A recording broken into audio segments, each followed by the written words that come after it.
I was going to have two reminders up here. One was to vote tomorrow. I know some who might be going to Madison, that's a tough one. But it is an important election. That's my first reminder, but I want to say a couple things about that because it does matter. It's a primary, but it does matter.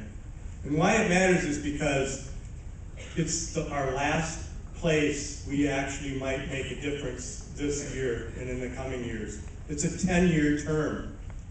And I'll tell you why we have a chance to be an incumbent. Oh, I'm sorry, was I not supposed to say that? No, I didn't hear it. I'm not telling you who to vote for.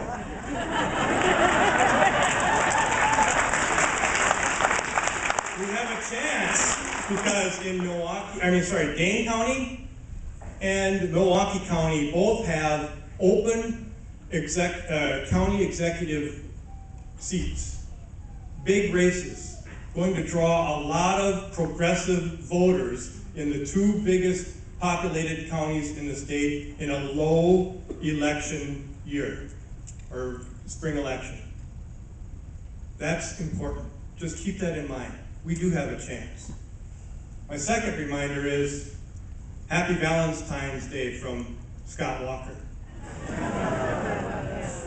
But I wanted to tell my wife here, Sue, that per our agreement this morning, that we cannot spend any more money. Happy Valentine's Day. I don't have a card. And Sue is only here because actually, I'm sorry, it's Valentine's Day, but I'm disappointed to see Sue here tonight because she's supposed to be working.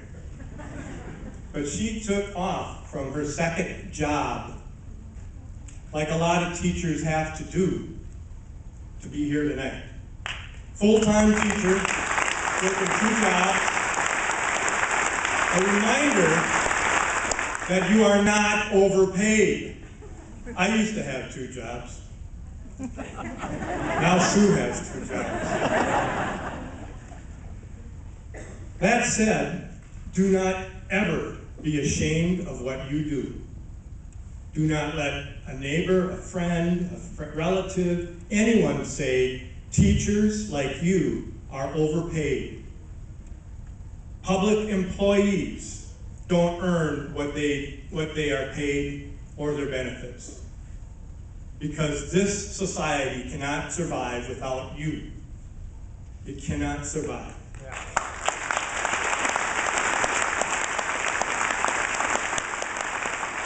The Wisconsin way isn't what you think it is, what has been recently discussed in the news. It's not the Walker way.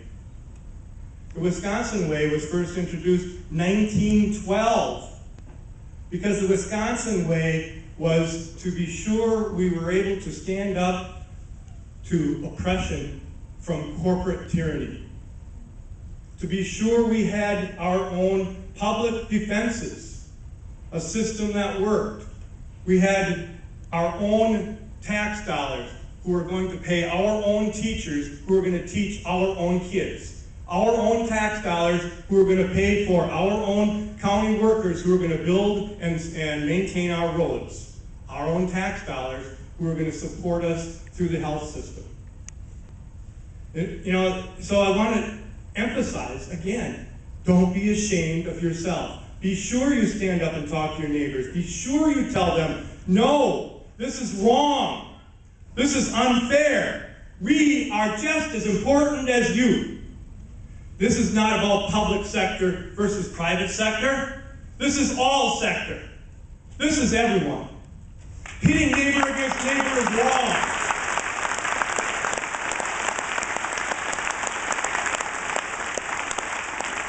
As a matter of fact, a good friend of mine and I were having a conversation. As we do, we strategize, we scheme a little bit every week, get together. My friend Raleigh Hicks, some of you may know. So it occurred to us, Raleigh brings this up, he's a lot smarter than I am, that anyone who is dependent on their wages with tax dollars, then we should start lumping them in with you guys, public employees. You know who I'm referring to? Anybody in the medical field who relies on Medicaid or Medicare. Anybody who gets a public contract and plows our roads or fixes our roads or builds our roads, they must be public employees. They're using your tax dollars. Why is that so acceptable and you're not? You need to ask them that. Anyone who says anything to you that public employees, for some reason, are not equal to a private sector employee. It's all sectors. I want to explain a couple of things, too. One part of this bill that's been explained to you tonight, which is one of the most damaging, actually, even though the most attention is paid to the collective bargaining, that certainly is probably the most damaging. But what is overlooked is the fact that it also says you don't have to pay dues to get the benefits of belonging to a union. The Republicans have a great way of phrasing things to make it sound good. And what they call that is right to work legislation, which fools a lot of people. Of course we want the right to work. That must be a good thing. Well, let me tell you, Alabama, Tennessee, Louisiana, Mississippi, mostly the southern states have become what they call right to work. Non-union states, low wages states. Why do our factories move down there? Because they can get away with paying dirt cheap labor. That's what this legislation does to those states. We will become the southern state of the north. That's what they're trying to make us. We won't let that happen. We cannot let that happen. Welcome to the sweatshop. We're going back not just 50 years in labor, we're going back 100 years. This is where they're taking us. We're not going forward. You're exactly right. We're going backwards. I remember Obama said it. He said it a year ago. You want to vote R? Go right ahead, because R is for reverse.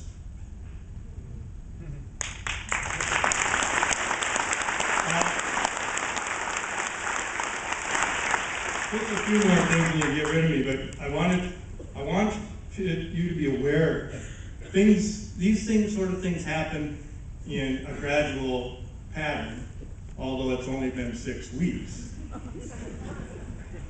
But there's been a lot of activity in Madison. We didn't need a budget repair bill. We did a good job. We balanced our budget.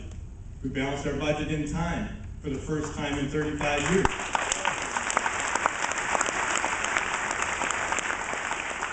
We did not need a budget repair bill until this governor and this legislature took over.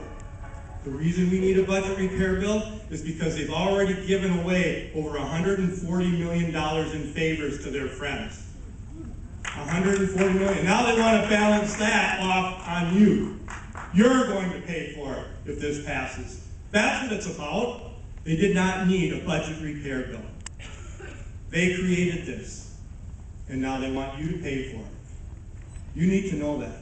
When you talk to them, you tell them, no, we're not paying for your mistakes and for the favors you're giving away. You pay for it. You come up with $140 million if you think that that's so important to give away. Now, I want to give you one little tidbit of information, and then I'm going to read something to you. But this, I won't read all of this, but this came out this afternoon from the Wisconsin Democracy Campaign. Some of you may be familiar with that, but some of you might not. The Wisconsin Democracy Campaign is a watchdog. It's nonpartisan. Let me tell you, it is equally hated on both sides. But I personally get along with Mike McCabe, Democracy Campaign, but today he put out his, in a statement regarding the public hearing tomorrow. Public hearing by statutes have to be notified more than 24 hours ahead. I have, in my 4 years there, I have never known a meeting or a hearing not to be published way before that. but also on the website. This was not published on the website. He waited and he waited and he waited because he heard rumors there was going to be a public hearing, but he didn't see it. He finally found out that they put paper posters up in the Capitol to notify you up here in Eau Claire that there was a public hearing at 10 a.m. tomorrow morning on this bill. At 1:45, he found that out. And he published this to let people know there is a public hearing at 10 a.m., but there's something fishy going on here that they didn't want you to know, and they don't want those buses coming down there. Because, oddly enough, the Club for Growth knew ahead of time, and they already by 8:45 this morning, a good, 5 hours before anyone else knew, had already contacted their neighbors, their friends, which are Americans for Prosperity, to schedule their buses to be down there at 10 a.m. for that hearing. You need to be there if you can. You need to do all that you've been asked to do. Make your voice heard. It does matter. Kristin will tell you the same thing. We do measure the number of calls we get. Public sentiment drives legislators. Now, I just heard on the radio today, a friend of mine who's with me on Common Cause on the board. I'm on the board of Common Cause now because I have so much time.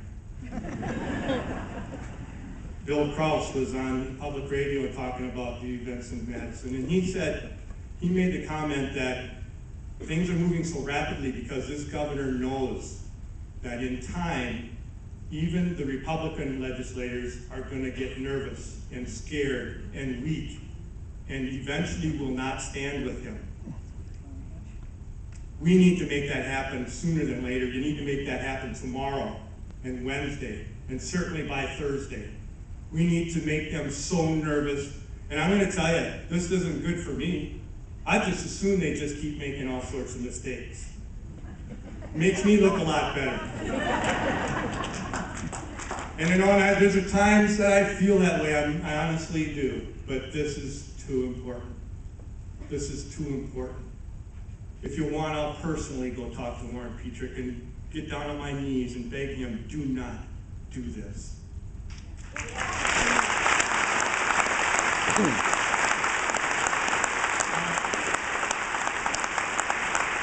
last thing I want to say is this, and that is it's pitting neighbors against neighbors, union against union. It is not unusual. It happens all the time. It's happened historically, but it happened all the time. As I still am a parent, but as I was a parent in this system, I saw it even then. It was pitting teachers against school board, against administrators, against teachers. It was against parents.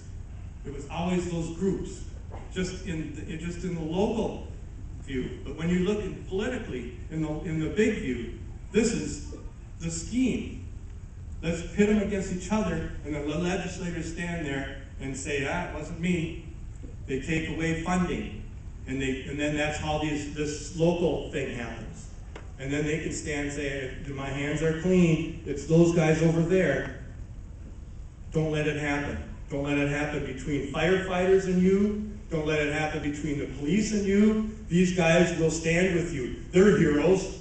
They know how to be heroes. Heroes sacrifice something that's important to them to help others. And they know what that is all about.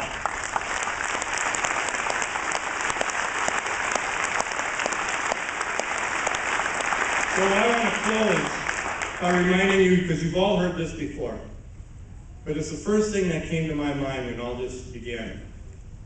And when I saw that there were these so-called exemptions versus the rest of you. In Germany, they came first for the communists.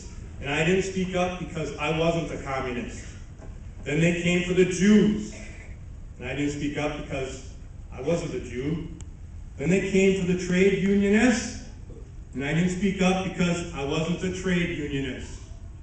Then they came for the Catholics, and I didn't speak up because I was a Protestant. Then they came for me, and by that time no one was left to speak up. Thank you.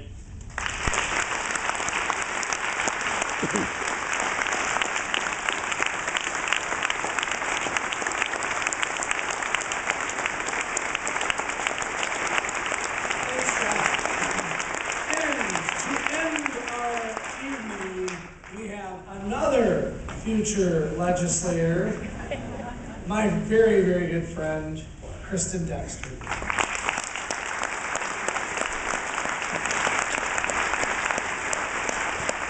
It's so great to see this room tonight, so full of people, so full of red shirts. And I'm really pleased to be here. In the last 3 months or so since the election, there's been a lot of headlines that have caused me to sit back and shake my head. But the one on Saturday was probably the one that took the cake. Walker not negotiating. Governor says there is nothing to offer. Really, nothing at all to offer. Because this state has had 50 years of labor peace, we have been able to offer much to our workers, to all workers. But this governor now wants to take us backwards. For 50 years, we've led the way in honest governance by offering workers our good word. For 50 years, we've treated workers with dignity and respect by good faith bargaining. How about cooperation, or how about finding common ground? These are all things the governor could offer. He could believe in the common good. He could believe in the things that make our communities strong. He could show that he values our state's most valuable resource, which is its people. But he's turned his back on all of that, and he has said, there is nothing at all to offer. This dramatic overreach with this budget repair bill shows that Governor Walker does not only not value Wisconsin workers, but he does not value the economy that is created by having fairly paid, secure, middle-income families. That's the kind of money that circulates through our economies with refrigerators and TVs and cars and trips to the restaurants and trips to the mall and trips to the movie theater. The governor is saying, no, I don't really value any of that either. One thing is for sure, we have a governor who is an overachiever. When he came into office and promised to shrink government, he took all of that government and he shrunk it down to one person. That's him.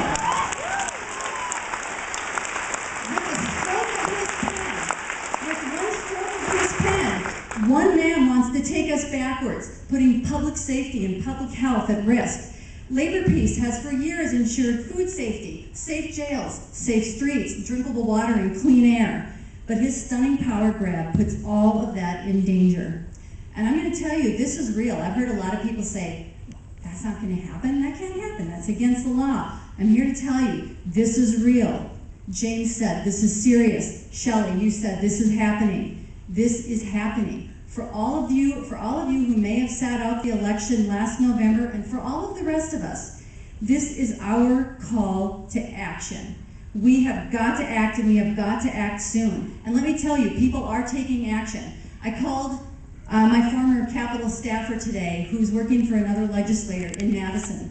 She told me that there were thousands of University of Wisconsin students converging on the Capitol, and that the Capitol itself was so full of people that there was no room left to stand, and the stairwells were jammed with students.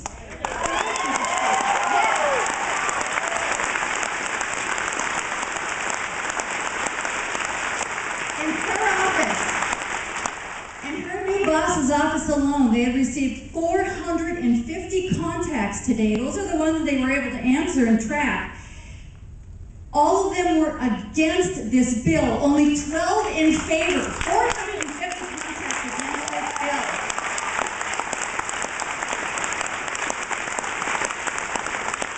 My daughters and my son came home from school today, and they were really upset because this was the talk of the school, and there are a lot of teachers, and I'm wearing proudly now my Altoona t-shirt. Yeah, go Altoona.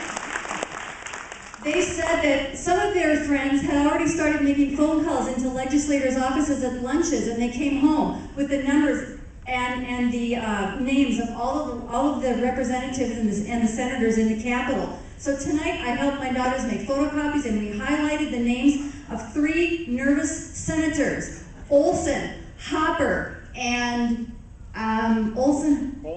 No, Olson, Hopper, and I'll think of it in a minute. No, no, no.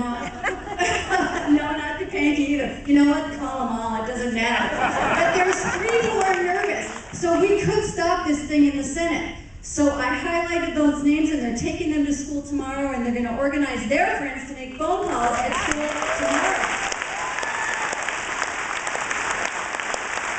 And those phone calls matter, and those emails matter. As Jeff said, we sit up and take notice when 12 people call, when 20 people call, but when 400, 500, and 1,000 people are calling, let me tell you what, you're going to make some legislators very, very nervous. And that's your job for the next few days and the next week. The calls matter, the emails matter. The visits tomorrow are going to be really important, and the visits on Thursday. I actually heard that in West Central and Northern Wisconsin, there was a total of 40 to 50 busloads of people heading down to the Capitol in the next 2 days. That's a lot of people.